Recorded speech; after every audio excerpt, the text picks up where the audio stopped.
dia, igreja querida. Obrigado. Já que não teve vídeo nessa manhã por problemas técnicos, com ninguém declarando amor à igreja, eu vou declarar o meu.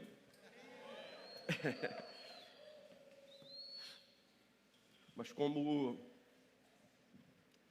Dani disse ontem, toda vez que a gente pensa em fazer uma declaração de amor, normalmente dá tudo errado. Vou fazer força para não derrubar esse copo nesse momento que eu tento abri-lo. Deu certo.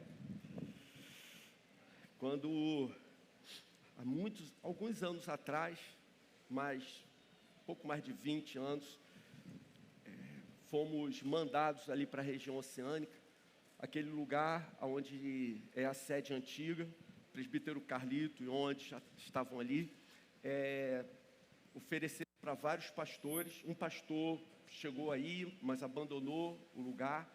Ofereceram para outros pastores, mas a maioria olhava para aquele lugar, só tinha mato, rua enlameada, e acharam, a visão era de que aquilo ali nunca daria certo, nunca iria para frente. No nosso coração, a gente nunca entendeu bem como é isso. O que é dar certo, o que é ir para frente, enfim. E acabamos sendo levados para ali, eu e Fátima. Ali a gente começou a orar, a procurar sermos coerentes na vida cristã. E aí a gente viu um mover extraordinário da parte de Deus. A gente tem visto, então, ao longo desses anos, Deus se movendo, Deus curando pessoas, Deus trazendo pessoas a si, transformando vidas, salvando pessoas. E fui bem até aqui. Nem nos nossos melhores sonhos, né, amado? Nem nos nossos melhores sonhos a gente imaginou que um dia estaremos participando de um retiro da Igreja Oceânica, assim, do jeito que está sendo realizado aqui, com tanta gente querida, inclusive com a presença dos nossos netinhos, né? Hoje a nossa preocupação se volta para eles, por eles oramos, queremos vê-los convertidos, queremos vê-los cheios do Espírito, com a fé fortalecida em Jesus. Então, hoje aqui, não seria honesto dizer que é a realização de um sonho, que, como eu disse, nem nos nossos melhores sonhos imaginamos algo assim. Desculpe. Então eu queria dizer, eu amo a nossa igreja.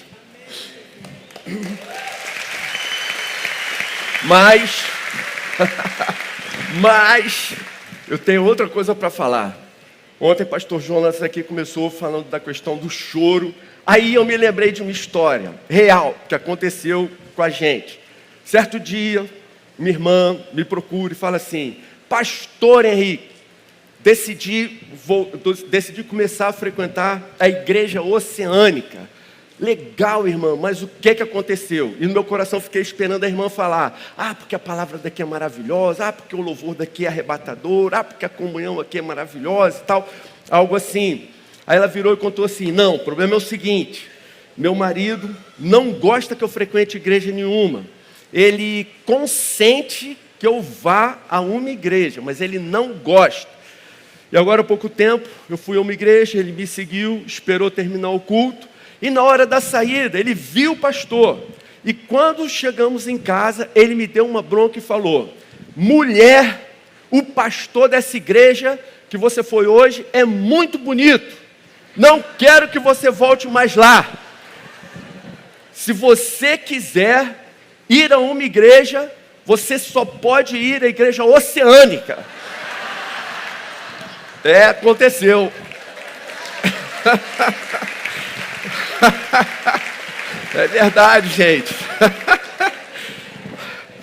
O marido dela deve ter visto a gente chorando. Ai.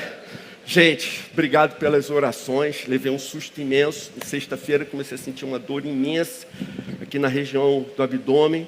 Os médicos chegaram a achar que era apendicite. E anteontem à noite eu fui para o hospital. Levei até minha mochilinha achando, meu Deus, vou ficar internado, vou ser operado. Não volto mais para o retiro. Então louvo a Deus pela oportunidade que Ele me dá de estar aqui. Obrigado pelas orações que eu sei que os irmãos oraram por isso. Glória ao Senhor por essa... Bem, já falei a Bess, eu queria comentar com vocês sobre o que está acontecendo na Universidade de Asbury. Queria comentar com vocês sobre um vídeo que eu vi essa semana de uma lanchonete McDonald's na Noruega, em que uma pessoa, no meio da lanchonete, não é aqueles mobs planejados não, mas uma pessoa começou a cantar um hino de louvor e de repente toda a lanchonete, assim, as pessoas um pouco constrangidas, mas a coisa foi ganhando força, de repente toda a lanchonete estava louvando a Deus, do nada, começou espontaneamente. Então eu acho interessante essas coisas estarem acontecendo no dia de hoje. Parece que são esses sinais, sabe aqueles pingos da chuva que começam a cair, prenunciando uma chuva torrencial que está a caminho. Irmãos, eu acredito que a gente esteja vivendo esse momento. São gotas de chuva que já estão anunciando um grande avivamento que virá sobre toda a face da terra. Não é só sobre o Brasil não, mas sobre toda a face da terra. Existem teólogos, estudiosos que acreditam que agora, às vésperas da volta de Jesus, à medida que toda corrupção atinge níveis inimagináveis, a perversão atinge níveis jamais pensados, para que a igreja esteja preparada para o que vem, Deus enviará um grande avivamento sobre todo o mundo, toda a igreja ao redor da face da terra. Irmãos, eu creio que esse avivamento está muito próximo, se é que ele já não começou. Então está muito perto do que vai acontecer. Enfim, mas então vamos fazer uma oração, né, pedindo graça a Deus para a gente prosseguir aqui. Senhor, muito obrigado por essa manhã, obrigado pela Tua presença entre nós. Agora, Senhor, livra-nos do calor excessivo, livra-nos de distrações, do cansaço, liga nossa mente a Ti e vem falar com a gente agora, Senhor, em nome de Jesus. Fala com a gente, Senhor, em nome de Jesus. Amém. Meus irmãos, quero começar dizendo que há um tempo atrás, quando eu me converti, eu admirava profundamente os grandes pregadores, aquelas pessoas que enchiam estádios de futebol, enchiam lugares enormes para pregar o Evangelho. No final faziam um apelo, aparentemente multidões se convertiam ali. Eu ficava muito impressionado com aquelas pregações, aquelas mensagens eletrizantes, comoventes, desafiadoras. Às vezes eles pregavam sequer, pelo menos aparentemente, sem o auxílio de nenhum esboço. Andavam pelo palco, citavam frases de efeito, e tudo aquilo me impressionava imensamente. Mas após ter convivido bem de perto, por um bom tempo, com alguns dos maiores e mais influentes pregadores do nosso tempo, e de ter sido chamado para deixar minha carreira secular, para me dedicar integralmente ao ministério sagrado, hoje eu realmente admiro as igrejas locais. As igrejas locais. Toda a minha admiração hoje se volta para as igrejas, para as comunidades. São essas comunidades que efetivamente pastoreiam as ovelhas, são essas comunidades que efetivamente cuidam das pessoas, alimentam as almas, inspiram e encorajam os irmãos a permanecerem, perseverarem, prosseguirem no caminho do céu, semana após semana, incansavelmente. O tema do nosso retiro é amando a igreja. Amando a igreja. Tony Merida, diretor do Atos 29 nos Estados Unidos, acabou de lançar um livro lá que ele intitulou Love Your Church, Ame a Sua Igreja, que virá, esse Tony Merida, ele virá na conferência de maio, que a nossa igreja vai sediar, da Atos, E a conferência vai levar esse mesmo título: Ame a sua igreja. O Renato Vargas, um amigo nosso, muito querido, ele acabou de lançar um livro chamado Eu Amo a Minha Igreja. E o pastor Clóvis, recentemente, no seu curso de mestrado, primeiro livro recomendado foi Por que Amamos a Igreja, de Kevin DeYoung. Vocês percebem o que está acontecendo? Irmãos, o Espírito está falando. Quem tem ouvidos, ouça o que o Espírito diz às igrejas. E o que o Espírito está dizendo ao seu povo? Irmãos, aí eu entro no texto lido hoje. Vocês devem ter lido João capítulo 8, de 1 a 11, que é o texto em que a mulher é surpreendida em adultério e ela é levada à presença de Jesus. Então, vou destacar apenas umas partes do texto em que diz: os mestres da lei e os fariseus trouxeram-lhe uma mulher surpreendida em adultério. E olha o absurdo, irmãos. Fizeram-na ficar em pé diante de todos. Quer dizer, a intenção era expor, de fato, a mulher, o pecado, constranger, envergonhar. Disseram, mestre, a Jesus, mestre, essa mulher foi surpreendida em ato de adultério. Na lei, Moisés nos ordena a apedrejar tais mulheres. O que o Senhor nos diz? Então, vocês leram o texto, o Senhor apenas respondeu: se algum de vocês estiver sem pecado, seja o primeiro a atirar a pedra. E à medida que eles ouviram isso, um a um foram saindo. Interessante que começaram pelos mais velhos, depois os mais novos, e não ficou nenhum sequer. Nesse texto, nós vemos 3 tipos de gente. Em primeiro lugar, a pecadora. Não sabemos muito sobre ela, apenas que ela foi surpreendida em adultério. E de acordo com a lei, ela deveria ser apedrejada até a morte. Primeiro tipo de pessoa, a pecadora. Segundo tipo de pessoa, são aqueles que acusam a pecadora e querem apedrejá-la. Em momentos assim, vamos dizer, de apedrejamento, de justiça implacável, nós sempre encontramos pessoas que talvez não consigam impedir o linchamento, mas que pelo menos se compadecem, não tomam iniciativa, não querem atirar a pedra. Elas até entendem que pela lei, a lei precisa ser cumprida, mas elas não fazem isso com prazer, nem com alegria, mas até assistem de maneira compadecida e profundamente constrangidas. Contudo, o texto chama atenção para pessoas cruéis, para gente perversa, que se alegra no momento de exercer o castigo. São pessoas que agem não propriamente pela justiça em si, mas pelo prazer doentio de ver pessoas sofrendo, de verem pessoas perdendo, de verem pessoas sendo tratadas de forma vil. O texto fala dessa ânsia de fariseus e mestres da lei em flagrar Jesus de alguma forma. Eles queriam encostar Jesus na parede, eles queriam dar algum tipo de pernada teológica em Jesus. E eles estavam dispostos a tudo para conseguirem isso, nem que fosse matar uma mulher. Esse é o segundo tipo de gente.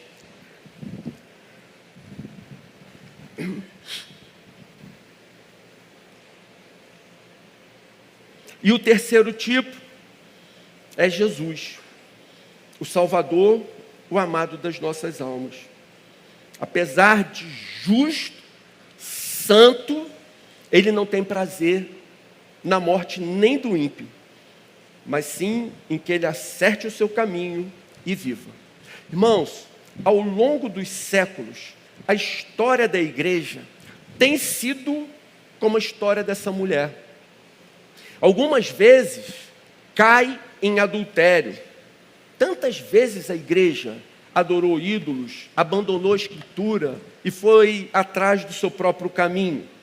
Algumas vezes a igreja cai em adultério. E nesses momentos, até é justo que ela receba as pedradas que lhe são dadas. Mas talvez, na maior parte do tempo, a igreja venha sendo apedrejada e violentada de diversas formas por outros motivos completamente equivocados. Existe, irmãos, um ódio natural, uma repulsa espontânea, uma versão original no coração das pessoas em relação a tudo aquilo que se refere a Deus e ao seu reino. O homem natural repele, repudia tudo aquilo que é espiritual. Então a causa básica desse ódio natural, desse ódio potencial que nós carregamos no nosso coração em relação à igreja, é devido à natureza humana, que é sempre inclinada para o lado errado. Gênesis capítulo 8, versículo 21, Deus fala a Moisés: nunca mais amaldiçoarei a terra por causa do homem, pois o seu coração, coração do homem, da humanidade, o seu coração é inteiramente inclinado para o mal desde a infância. O coração da humanidade está sempre inclinado para o lado errado. Não fosse a graça de Deus impedindo que ele vá para lá, nós já teríamos nos destruído. Existe uma tendência a fazermos sempre o que é errado, o que é contrário a Deus, o que é contrário ao reino de Deus e aos seus valores. Desde a queda, a humanidade se rebelou contra Deus e odeia tudo que procede dele. Há um ódio natural pela igreja, inoculado em nossas almas pelo pecado. Por isso, gente, é tão mais fácil maldizer, difamar, menosprezar a igreja do que observar suas virtudes, seu trabalho e sua luta para se manter fiel. 1 Coríntios 2,14, quem não tem o Espírito não aceita as coisas que vêm do Espírito de Deus, pois lhes são loucura, e não é capaz de entendê-las, porque elas não são discernidas espiritualmente. As pessoas que não passam pelo novo nascimento, elas nunca entenderão as coisas espirituais. Se uma pessoa não se converte a Jesus, ela nunca vai dar valor àquilo que no reino é valorizado. Apenas as pessoas que nascem de novo têm a possibilidade, a capacidade de entender e discernir a vida espiritualmente. E aí, nós precisamos reconhecer. A igreja cometeu erros ao longo de sua história? Sim, alguns gravíssimos. Algumas cruzadas foram um erro. Lutas armadas para impor a fé cristã foi um erro. A igreja se deixou, em vários momentos da história, ser usada por reis e contemporaneamente, por políticos, para aumentar o seu poder e sua influência. O fato de não ter se empenhado mais na luta contra a escravidão é uma mácula na história da igreja, a gente precisa reconhecer. O silêncio da igreja diante do nazismo na Alemanha, pelo menos no início, quando o nazismo estava começando a crescer, a igreja deveria ter se posicionado com rigor, com energia, mas não o fez.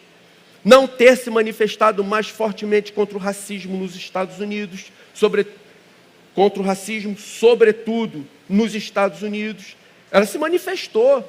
A gente vai ver o outro ponto daqui a pouco. Mas ela poderia ter feito isso de uma maneira muito mais forte, com muito mais intensidade.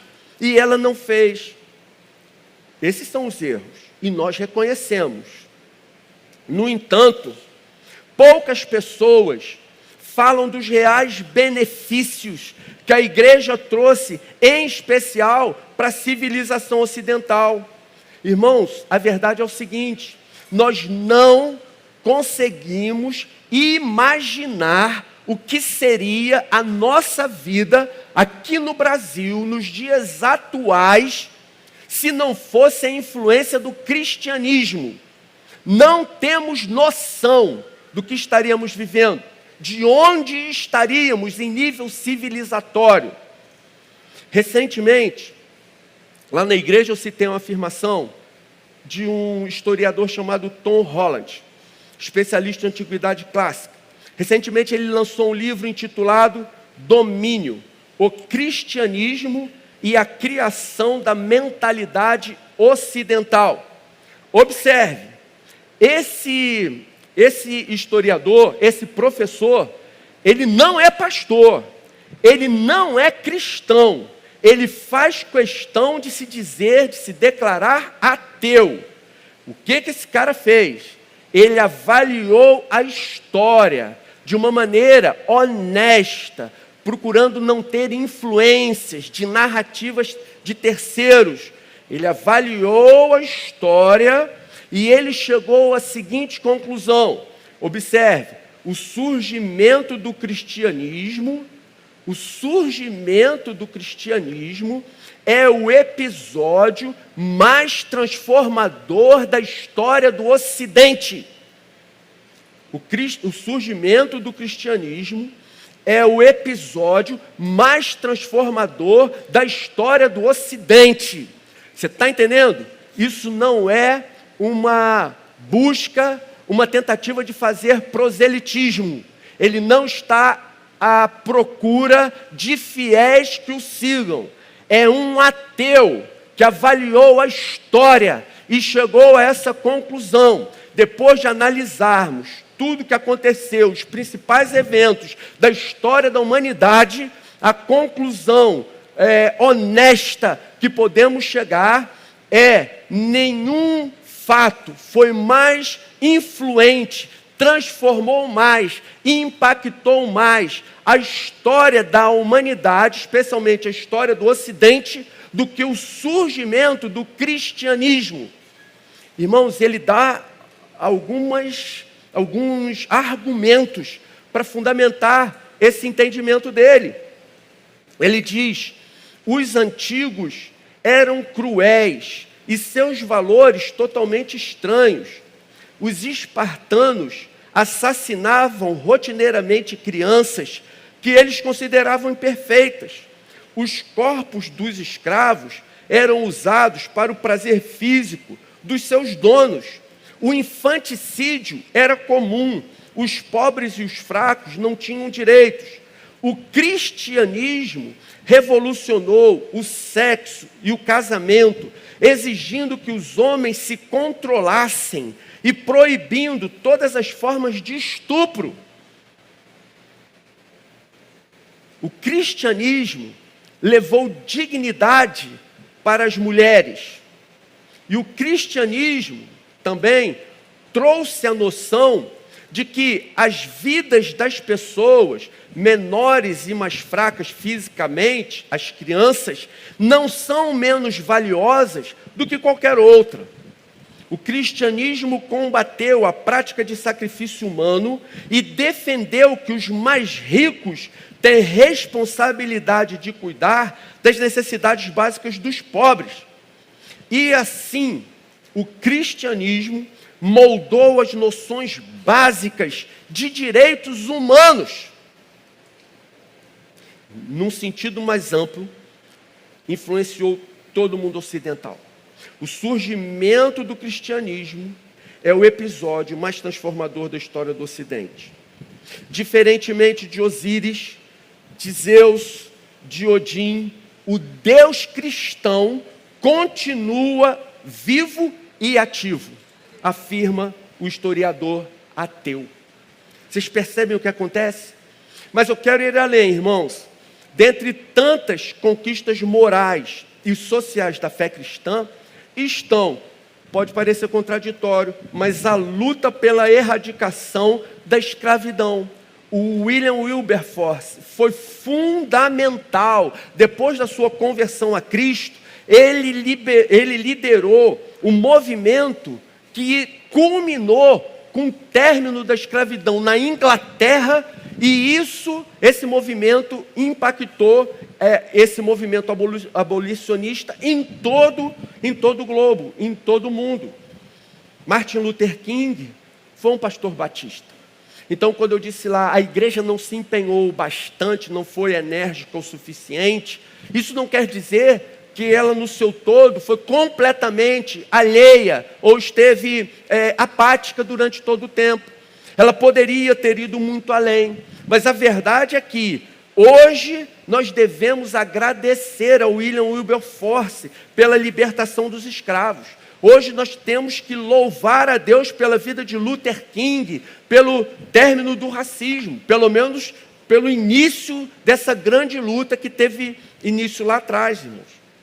A valorização do papel e dos direitos das mulheres. Na Índia, um ritual hindu determinava que a viúva era obrigada a se sacrificar na fogueira funerária do seu marido. O marido morria, a mulher tinha que morrer queimada na fogueira que ia cremar o seu esposo. Sabe quem acabou com isso? Um missionário cristão chamado William Carey.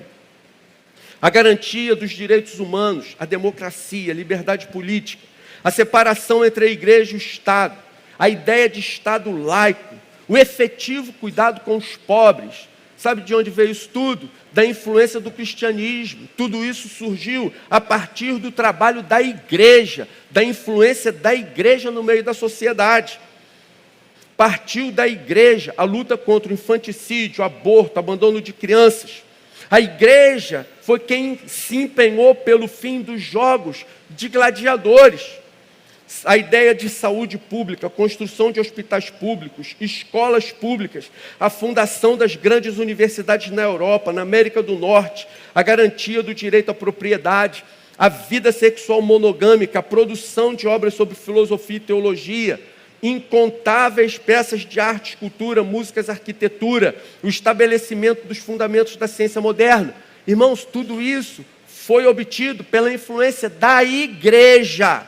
E professor Franklin Ferreira observa o seguinte: não é possível destacar suficientemente o impacto e poder transformador que Jesus, através da igreja, teve sobre o processo civilizatório e as incontáveis vidas impactadas por sua existência.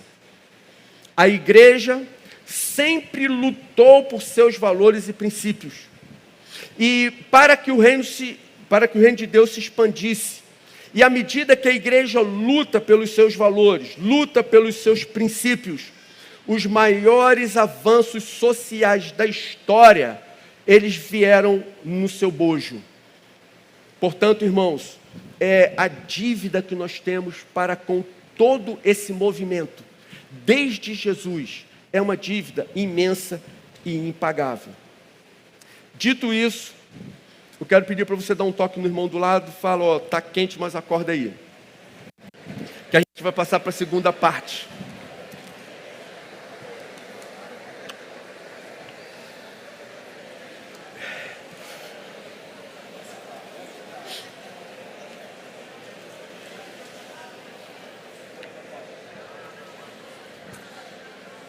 Beleza.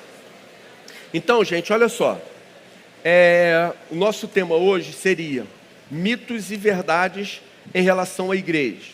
Vamos falar de mitos e verdades. Até no início eu iria explicar, achei desnecessário, mas agora eu vou entrar no assunto, que é o seguinte. Estamos acostumados a pregar sermões expositivos na igreja.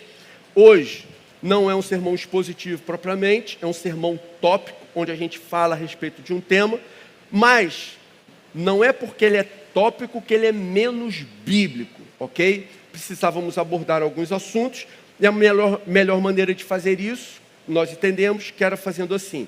Então vamos começar a falar sobre mitos e verdades em relação à igreja.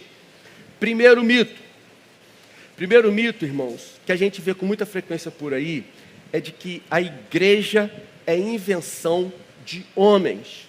Quem inventou a igreja foram os homens. A ideia aqui é a seguinte: o que importa é o amor, é a gente viver o que Cristo ensinou. A igreja, como instituição, foi uma invenção humana. Você já ouviu isso por aí? Vocês já ouviram isso por aí? Isso é muito falado, essa ideia é muito propagada. Nada mais equivocado do que isso. A verdade é que quem instituiu a igreja local, não estou nem falando da igreja com I maiúsculo, quem instituiu a igreja local foi Jesus. Num certo momento, ele, conversando com seus discípulos, pergunta: quem vocês dizem que eu sou? E Pedro responde: tu és o Cristo, o Filho do Deus vivo. Então, Jesus lhe diz: feliz é você, Simão, filho de Jonas, porque isso não foi revelado a você por carne ou sangue, mas por meu Pai que está nos céus. E aí, olha o que Jesus diz: eu digo que você é Pedro, e sobre esta pedra edificarei a minha igreja, e as portas do Hades não poderão vencê-la. Sobre esta pedra eu edificarei a minha igreja. Que pedra é essa sobre a qual a igreja está edificada? Essa pedra, irmãos, é o fato de que Jesus é a pedra angular.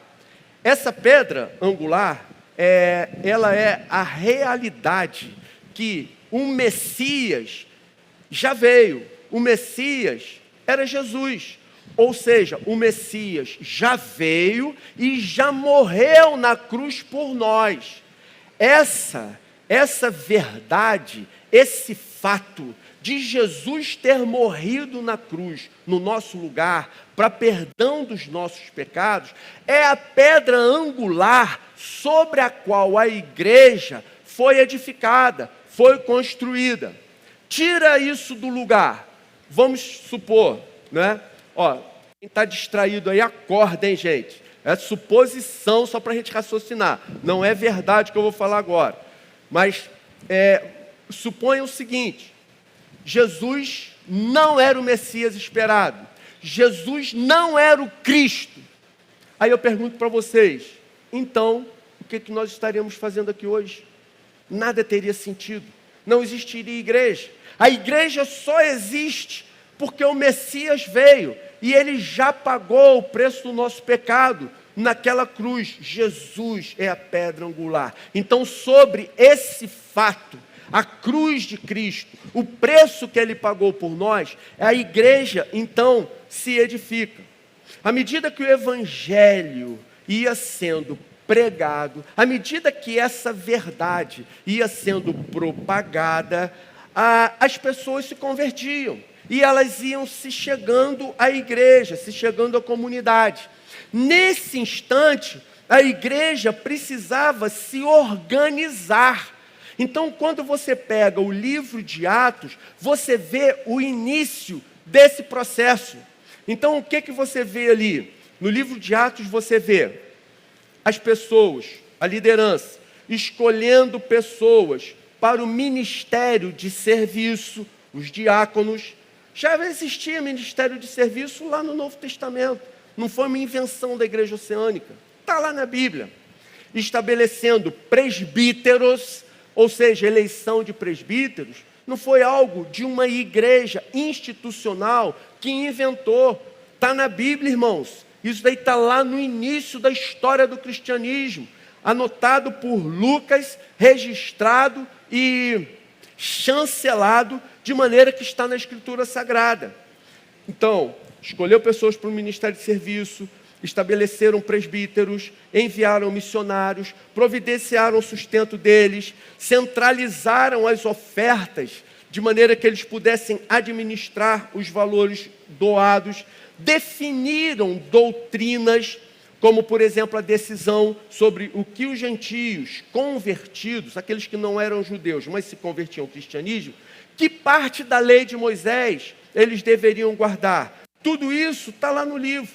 Vemos ainda, no livro de Atos e nas cartas, os cristãos sendo exortados a se reunirem com frequência, como um hábito vital para as suas almas, a igreja unida, crescendo no conhecimento de Deus, os irmãos se reunindo frequentemente no templo e nas casas, os dons do Espírito sendo praticados, os irmãos se edificando mutuamente, a igreja disciplinando os que viviam deliberadamente em pecado. Tudo isso está nas Escrituras, irmãos. Então, o mito é que a igreja é invenção de homens, mas a verdade é que a igreja local é a estratégia de Deus para alcançar os perdidos e cuidar dos salvos. Não está aparecendo no telão, então eu vou repetir para quem quiser anotar. A igreja local é a estratégia de Deus para alcançar os perdidos e cuidar dos salvos. Está na Escritura, irmãos, e é exatamente isso que nós vemos. A igreja local, ela foi planejada por Deus, desejada por Deus e criada por Deus. E quais são os principais objetivos disso? O que tinha no coração de Deus? Alcançar os perdidos e cuidar daqueles que se convertiam, dos salvos. Um segundo mito: se a igreja é de Deus, deveria ser perfeita.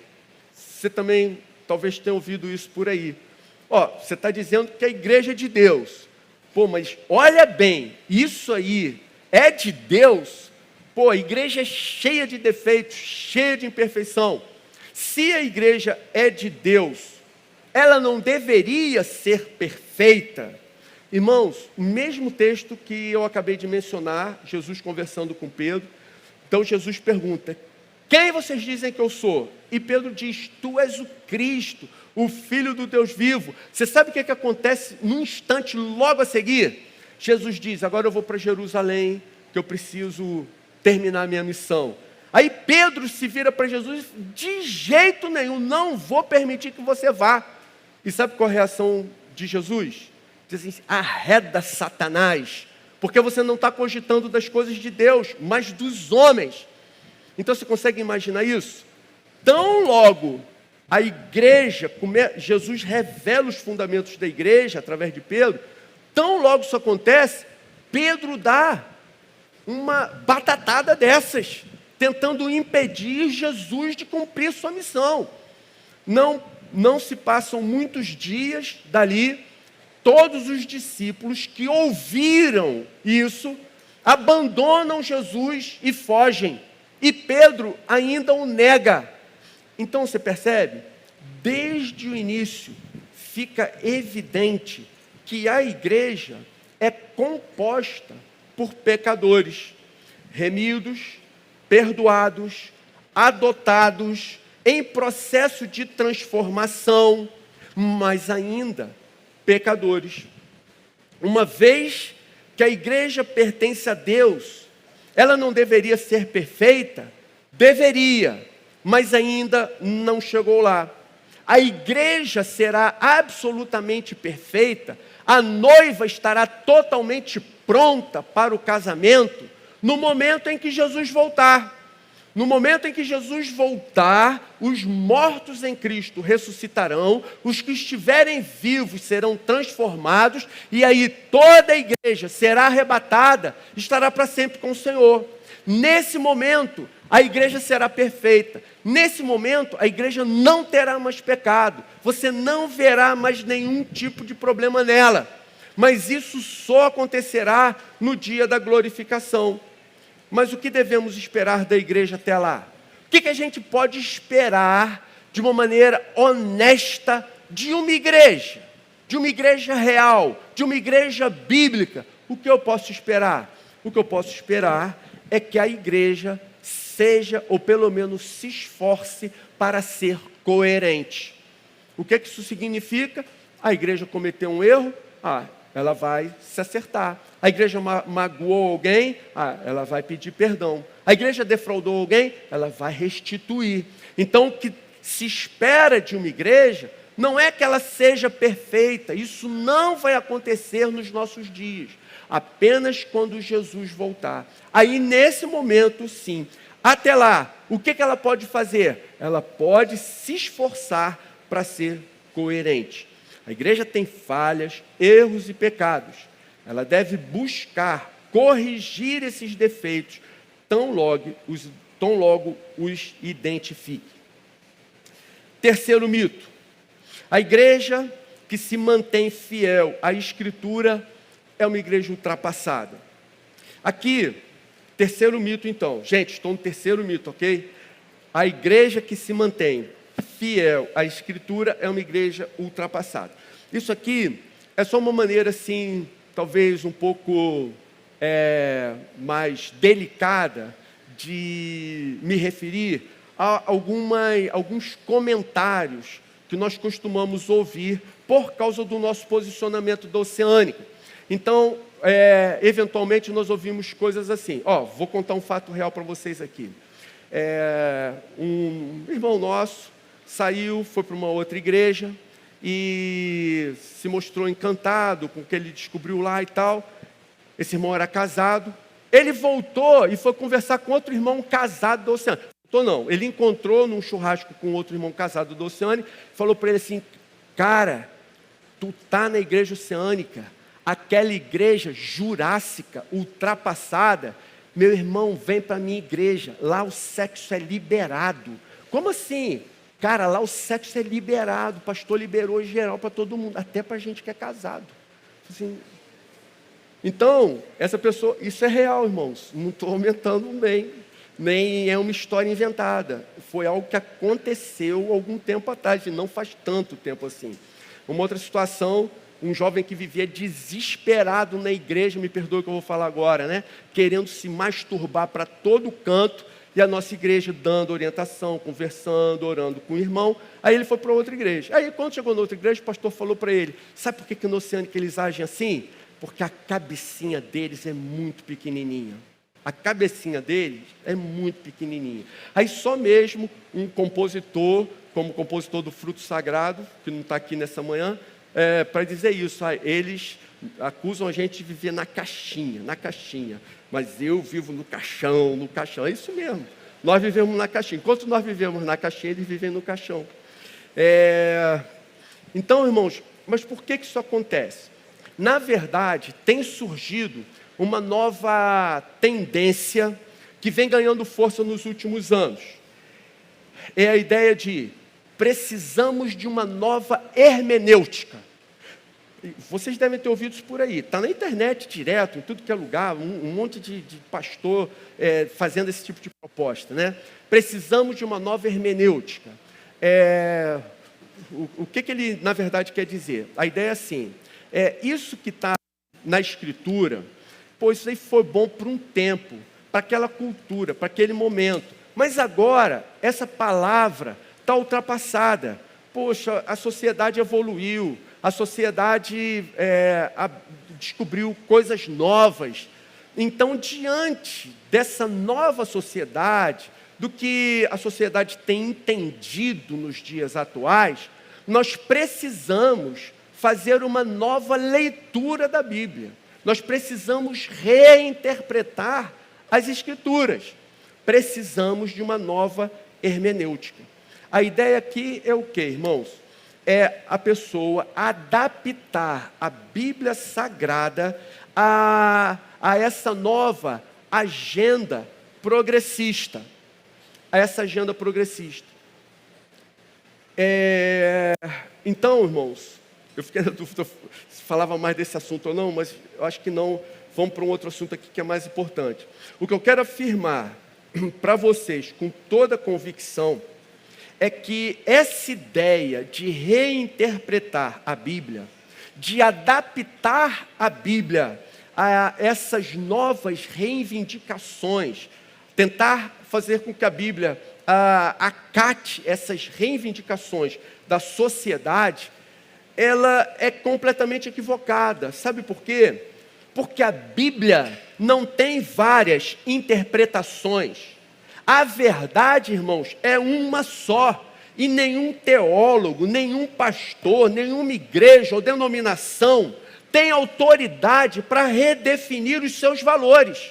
Nenhuma dessas pessoas citadas, seja teólogo, pastor ou igreja, tem autoridade, tem poder para redefinir os princípios do reino de Deus, que é o que você encontra na Escritura Sagrada. Então não faz nenhum sentido esse tipo de busca. Essa é uma estratégia já velha, caduca, extremamente conhecida da igreja, de tentar justificar o próprio pecado, para que ele possa continuar pecando sem perder a paz do seu coração. Mas isso, irmãos, é absolutamente impossível. Sabe por quê? Não importa como o pastor interpreta a Bíblia, não importa o que o teólogo está dizendo, não importa o que outra igreja está inventando de novo. A verdade é, a morte continua sendo a consequência do pecado. E quem pecar vai morrer. Não existe outra alternativa. Pode interpretar de um jeito, ver por outra perspectiva, tentar outros princípios, mas nós chegaremos lá. Se pecar, vai morrer. Mesmo que Satanás diga que não é bem assim, que se você, na verdade, pecar, você será igual a Deus. Isso vem desde a época do Jardim do Éden, meus irmãos. A igreja jamais teve tal poder. A igreja cabe apenas conhecer e aplicar, sim, a Escritura Sagrada. Por isso, irmãos, nosso lema é no compasso dos tempos, ancorados na rocha. Assim nós vivemos, ancorados no compasso dos tempos, ancorados na rocha. A igreja oceânica é completamente livre naquilo que pode ser. E ela é restrita naquilo que precisa ser. Naquilo que podemos ter liberdade, nós somos completamente livres. Nos limites estabelecidos pelas Escrituras, então nós somos restritos. Então nós somos criteriosos, nós somos cuidadosos, nós vamos ser rigorosos. O mito é que a igreja que se mantém fiel à Escritura é uma igreja ultrapassada. A verdade é que a palavra de Deus é imutável. E a igreja que se apega a ela é uma igreja verdadeiramente viva e renovada. Chamar uma igreja fiel de jurássica e ultrapassada mostra apenas que houve uma rebelião contra a palavra de Deus. Irmãos, aplicação. Uma aplicação só. Não jogue pedra na sua igreja. Só uma aplicação. Não jogue pedra na sua igreja. Já que não tem o projetor, você pode repetir a aplicação comigo? Não jogue pedra na sua igreja. No texto lido lá no início, nós vimos a pecadora e duas formas de lidar com a pecadora. Então, quais são as duas formas? Jesus, o Salvador, compassivo, e aqueles que queriam apedrejá-la. Os cínicos, os hipócritas, os pervertidos, os degenerados, os mundanos, se alinham a Satanás para jogar pedra na igreja. Não fosse Jesus, eles já teriam nos destruído há muito tempo. Em qual dos grupos você se encaixa? Só tem duas opções. Ou você protege a igreja, ou você a apedreja. Não existe um outro tipo de pessoa no texto que nós lemos e que avaliamos aqui. Não jogue pedra na igreja. Se você quiser criticar a igreja oceânica é absolutamente aberta a isso. Faça a crítica de maneira honesta, como homem, como mulher, com coragem. Procure o pastor, procure alguém do conselho e abre o seu coração.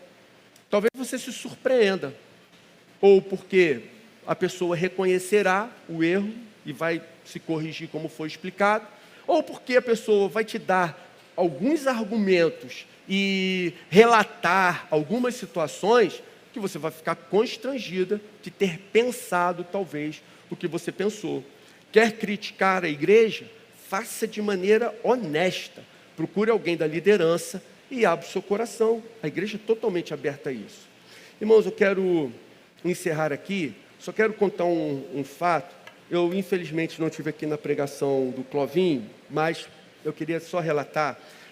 A igreja toda sabe que algum tempo atrás nós sofremos uma acusação falsa e que foi bem ruim para a gente. Houve uma denúncia para um desses folhetins de extrema esquerda e tudo que eles queriam era uma acusação contra a igreja. E esse folhetim, então, numa quinta-feira de manhã, fez a publicação lá da denúncia da tal falsa acusação, né? Então, o que aconteceu? Depois que essa acusação foi feita, na véspera, eu e Fátima estávamos em reunião. Fátima, posso contar? Eu e Fátima estávamos numa reunião que a gente está querendo trazer uma preletora. É uma das autoras mais renomadas lá dos Estados Unidos. E a gente, pela rede Atos, a gente tem um contato com ela. Então, eu e Fátima estávamos reunidos com 5 mulheres que vieram lá dos Estados Unidos para tratar, ver como a gente poderia organizar.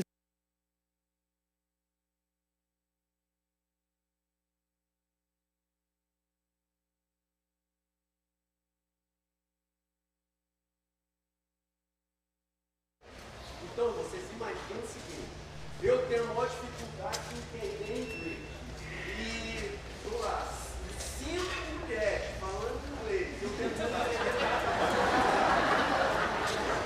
E aí, tudo falando ao mesmo tempo. Se uma falando, eu prestando atenção, vai complicado, imagina aquele negócio. Aí, num certo momento, o celular lá. Vocês receberam uma denúncia de que fulano foi expulso da igreja, não sei o quê, e gostaríamos de ver o aí, como é que eu presto atenção na reunião, falando o que eu faço agora e tal.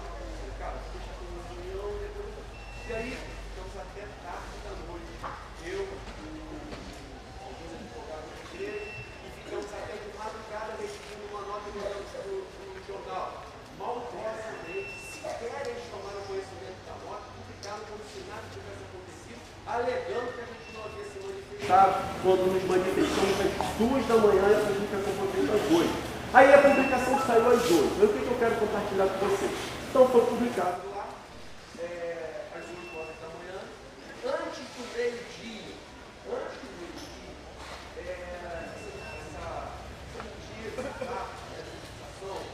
ela praticamente rodou em 4 horas. Nós recebemos mensagem de vários países do mundo, França, Inglaterra, Canadá, Estados Unidos, Portugal, e perguntando o que estava acontecendo na igreja, que voltou no Brasil. E nós decidimos, o conselho, depois de orar, colocar diante de Deus, nós nos posicionamos da seguinte maneira: e entregamos o caso a Deus.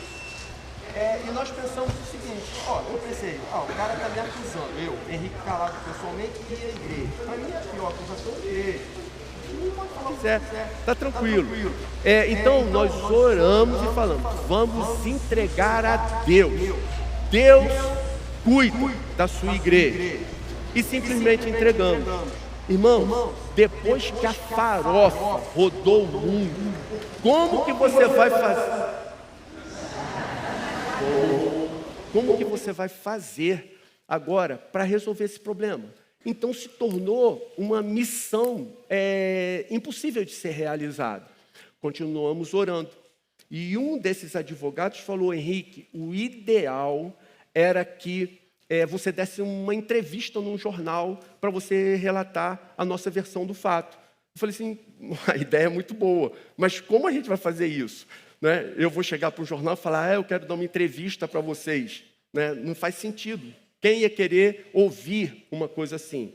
Aí, professor Franklin Ferreira, em São José dos Campos, tem uma coluna na Gazeta do Povo, melhor jornal do Brasil, e aí ele me ligou e perguntou, Henrique, eu ouvi de uma situação envolvendo a igreja, envolvendo você e a igreja.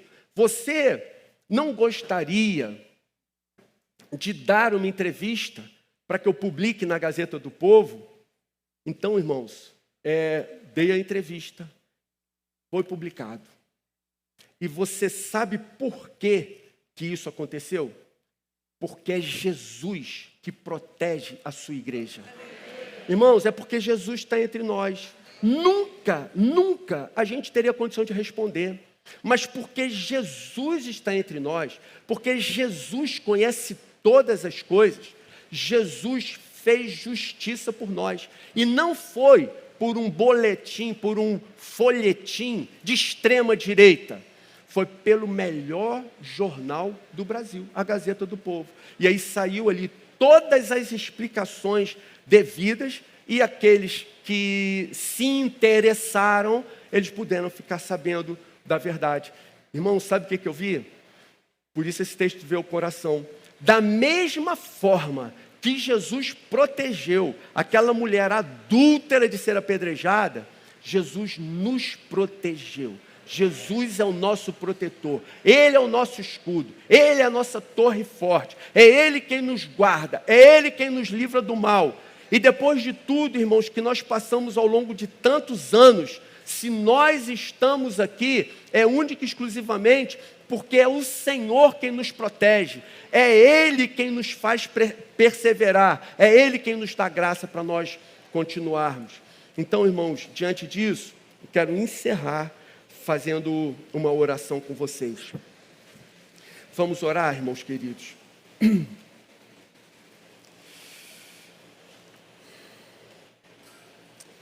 Senhor, é muito mais fácil falarmos mal, difamarmos, jogarmos pedras na igreja, do que reconhecermos seu valor e suas virtudes. De uma forma sobrenatural, Senhor.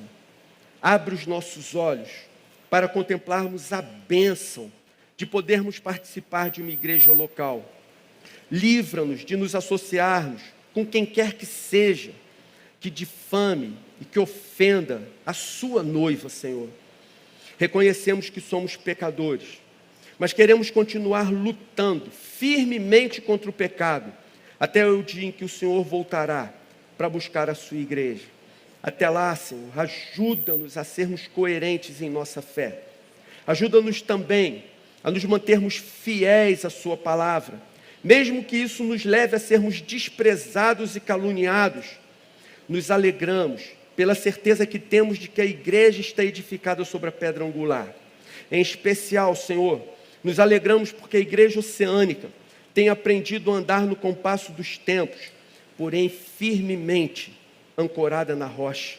E se até hoje, Senhor, não fomos destruídos, é porque o Senhor é quem protege e guarda a sua igreja. Muito obrigado, Senhor, muito obrigado. Bendito e louvado seja o teu nome. Nós oramos assim, muito gratos, em nome de Jesus. Amém, Senhor. Amém. Glória a Jesus. Aleluia, Senhor.